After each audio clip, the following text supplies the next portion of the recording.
일단 산부인과에서 처방하는 약은 안 먹고 보자 이런 컨셉이 좀 워낙 약 보시면은 그렇게 엄청 진짜 깨알보다 조금 더 크죠. 콘돔은 죄가 없어요. 콘돔을 사용하는 인간이 완벽하지 않다라는 게 문제죠.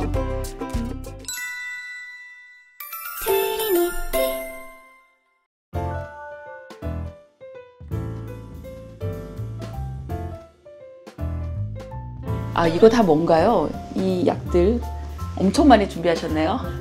약국에 있는 피임약 다 사왔어요. 오. 병원에서 처방해주는 약도 저기 하나 있고. 그쵸. 야즈. 제작비 저희 좀 많이 들여서 준비해봤습니다. 이거 다 사시려면 돈 좀 쓰셨을 것 같은데요? 왜냐면 댓글로 너무 많이들 궁금해 하셔요. 네네. 피임약의 종류나 효과가 어떻게 다 다른 건지. 그래서 가장 크게 걱정하시는 거는 피임약 먹는데 왜 피가 나나요? 거든요. 피임약 먹고 나서 부작용이 사실은 거의 첫 한 달 사이에 대부분 다 생기는 것 같아요. 피나는 것도 피나는 건데 메스꺼워요.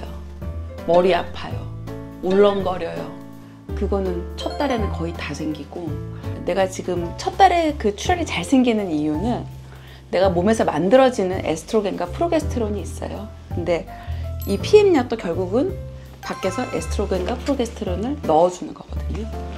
밖에서 이걸 넣어주면은 내 몸에서 생기는 에스트로겐, 프로게스테론 생산이 점점 줄어들어요.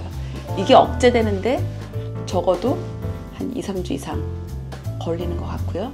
피임약을 먹으면은 일주일 지나서 피임 효과가 발생한다 하는데, 실제로는 그 첫 주기 동안에는 이게 너무 우리 몸에서는 에스트로겐과 프로게스테론이 과다하다고 인식을 하기 때문에 울렁거린다, 머리 아프다, 그리고 이 호르몬 양이 과다하다 또는 부족하다고 느끼면은 그때마다 어떤 상황에서든 출혈을 할 수가 있는 거죠. 그럼 메스꺼움과 두통이 있다는 분들 댓글도 있던데 이렇게 멈추나요? 그게 2달째 되면은 확 줄어들어요. 첫 달에는 이 몸에서 만들어지는 이 호르몬이 억제되는데 시간이 필요하기 때문에 좀 원래 좀 힘들고요. 물론 괜찮을 수도 있지만, 하지만 두 번째 박스부터는 훨씬 편해집니다. 이걸 꼭 설명을 드리죠. 피임약 먹으면 제일 무섭다는 게 혈전 생기는 거던데요. 네, 혈전이 생긴다는 건 뒤에만 봐도 이렇게 써있기도 하더라고요. 네, 그렇죠. 여기 지금 패키지의 뒤에 보시면은 경구 피임약을 복용하는 여성, 특히 35세 이상은 흡연을 삼가십시오. 또한 35세 이상 흡연자는 이 약을 투여해서는 안 됩니다. 이게 모든 피임약의 그 블랙박스 워닝이라고 그러죠. 이렇게 잘 보이게 노란색으로 크게 인쇄가 되어 있는데요. 이 말인 즉슨 34세까지 흡연을 하는 사람은 피임약을 먹으려면 담배를 끊도록 권고해라. 그런데 35살부터는 담배를 못 끊고 이런 분들은 피임약을 먹으면 안 된다라는 말이거든요. 근데 담배를 죽어도 못 끊겠다. 근데 내가 35이 넘었어. 그럴 때는 미레나나 카일리나 뭐 이런 루프를 하시는 쪽으로 그게 현실적인 방법인 것 같습니다. 피임약이 이렇게 보시는 것처럼 굉장히 다양한 종류가 있는데요.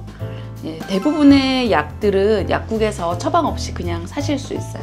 여기 지금 있는 야즈라는 약, 굉장히 많이 처방하고 있는 약인데, 이거 말고 이 앞에 있는 약들은 하나하나가 다 굉장히 유명한 브랜드들을 가지고 오셨어요. 무슨 세대가 있냐 물어보셨는데, 얘는 그냥 굳이 얘기하자면은 2세대의 그런 피임약이고요. 에스트로겐 성분은 다 똑같은데 프로게스테론 성분이 좀 달라지면서 여기 중간에 있는 이 5개, 이거는 지금 3세대 피임약들이더라고요. 2세대, 3세대가 뭐가 달라 이렇게 물어보면요, 2세대에 들어있는 이 프로게스테론 성분 중에 이게 여드름을 만들거나 몸이 붓거나 하는 경우가 많았어요. 사춘기에 여드름 많이 나고 막 몸이 붓잖아요. 이제 그거는 안드로겐의 작용에 의해서 그렇게 되는 건데요. 여기 있는 프로게스테론 성분이 그렇게 안드로겐과 유사한 그런 액션을 하는 경우가 많아서 좀 부작용이 빈도가 높았다. 그래서 이런 부분을 좀 개선한 게 3세대에 보이시는 요 피임약들인데요. 제가 하나 열어보겠습니다. 갖고 있는 거는 마이보라라는 제품인데요. 굉장히 유명하고 많이 복용하고 있는 그런 피임약입니다. 보면 이렇게 생겼죠. 예쁘죠?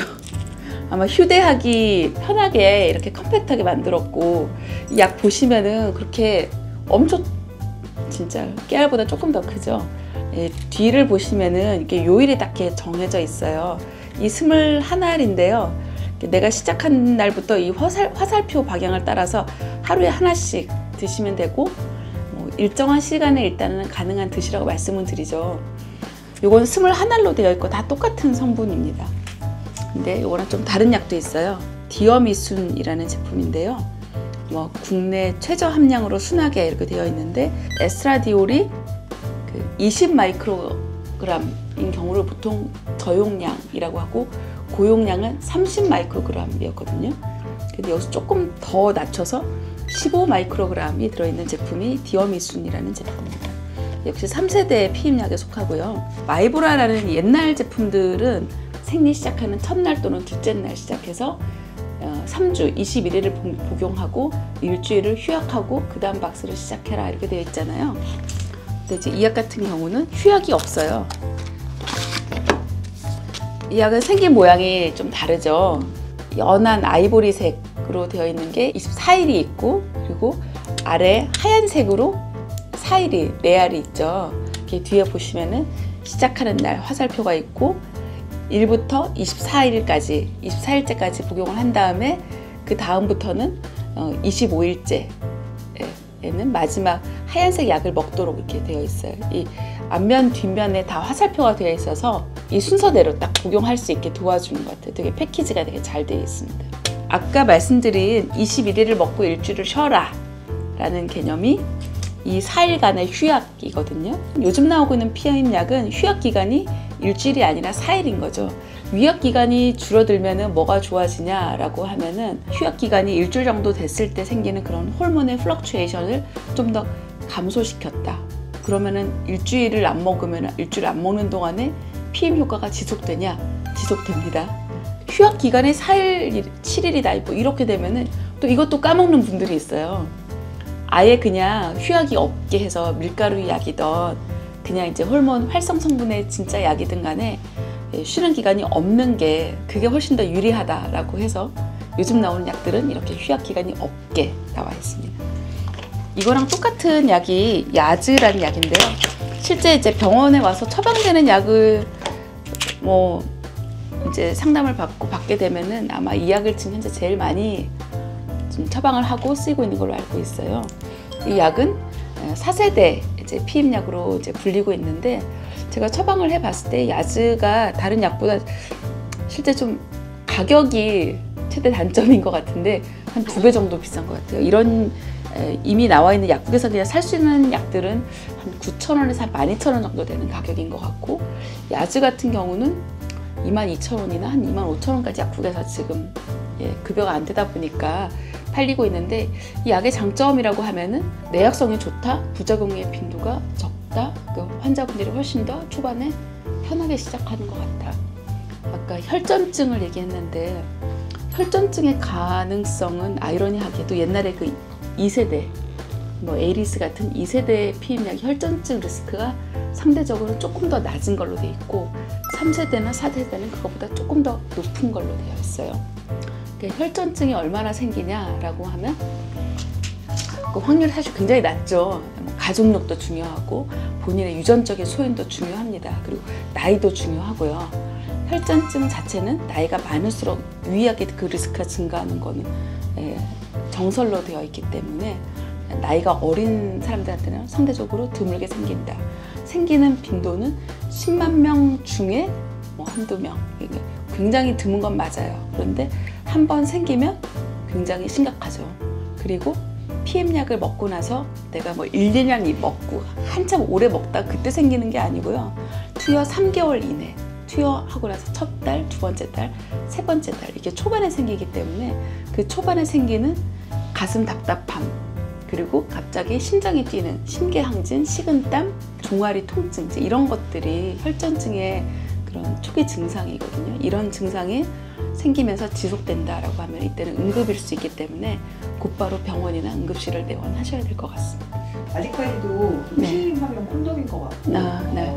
피임약을 먹는 것에 대한 거부감이 좀 있는 것 같은데 이유가 왜 그럴까요? 일단 산부인과에서 처방하는 약은 안 먹고 보자 이런 컨셉이 좀 워낙 나라별로 다른 것 같아요. 저희 병원에 사실 외국인 환자분 좀 많이 오시는데 제일 좀 세계적으로 PM 실천율이 높은 나라가 미국인 것 같고요. 미국 같은 경우에는 아마 초경하고 나서 한 10대 중반 정도 되면은 남자친구 있든 없든 간에 일단 나는 PM을 하고 있어야 돼 라는 그런 인식을 갖고 있는 나라인 것 같고, 그래서 남친이 없는데도 PM약을 먹고 있는 그런 경우가 많고요. 우리나라 같은 경우는 일단은 PM은 콘돔이다라는 인식이 많은 것 같아요. 콘돔은 죄가 없어요. 콘돔을 사용하는 인간이 완벽하지 않다라는 게 문제죠. 콘돔이 미끄러질 수가 있죠. 그렇죠? 체액이랑 같이 섞이게 되면 벗겨진다, 찢어진다. 쓴 줄 알았는데 처음부터 안 쓰고 중간부터 썼다. 이런 것들이 이게 그 남자들의 그 아주 굉장히 잘 알려져 있는 그런 거짓말이잖아요. 그러니까 또 한편 생각하면 내가 콘돔이 완벽하기만을 기대하고 성관계를 갖는다라는 거는 결국 임신은 여자의 몸에 생기는 거니까 되게 불안하게 사는 거니까, 저희 산부인과 의사들은 이제 이런 생각을 갖고 있는데 아직 쉽지 않은 것 같아요. 우리나라에서 PM약을 먹는 조사를 해보면은 먹어야 되는 분들이 100명이다. 그 중에 2.5명이 먹고 있다고 합니다. 이번에 제가 이 준비를 하면서 보니까 가격이 꽤 비싸요. 비싸죠. 그리고 이걸 계속 먹어야 되면 비용이 꽤 될 텐데. 그쵸. 예를 들어서 야즈, 이걸 처방약인데 이걸 1년 먹는다. 이렇게 많이 25,000원이면은 약간만 해도 1년에 한 30만 원. 그러니까 돈이 많이 드는 거 맞는 것 같아요. 그리고 다른 약들이 10,000원 내외라고 하면 1년이면은 12만 원. 피임약을 처방받는데 필요한 그런 진료비는 건강보험 급여가 또 안 되니까 병원 처방 받을 때마다 한 2만 원 또는 3만 원이 또 지출이 되니까 이렇게 경제적인 부분을 무시할 수 없을 것 같아요. 12명의 여성이 피임약 복용을 시작하고 1년이 지난 시점에 보면은 11명은 드랍이 돼 있고 1명이 복용을 지속을 하는 거예요.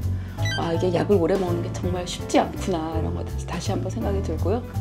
이제 이런 부분들을 한 큐에 다 해결하기 위해서 나온 것들이 비용적으로도 좀 절감되고, 내가 PM을 한 번 해서 오래 가는 게 결국 그게 몸 안에 넣는 팔에 넣는 임플란론이나 자궁에 넣는 루프, 카일리나 미레나 노바티 이런 제품들이 많이 나와 있는 거죠. 피해갈 수 없는 피임약의 부작용이 있다면 어떤 게 있을까요? 피임약의 부작용 중에서 굉장히 드물긴 하지만 굉장히 운이 없는 경우가 피임 실패라고 할 수 있겠죠. 피임약을 빼먹지 않으면 원치 않는 임신은 되지 않는다고 생각해요. 적어도 99.5% 이상 이거를 빼먹지 않고 먹었을 때는 거의 완벽에 가까운 피임 효과를 갖고 있고, 피임약을 먹었을 때 피임 실패가 되는 경우는 나는 먹었다고 생각했는데 실제로 먹지 않은 경우라고 되어 있죠.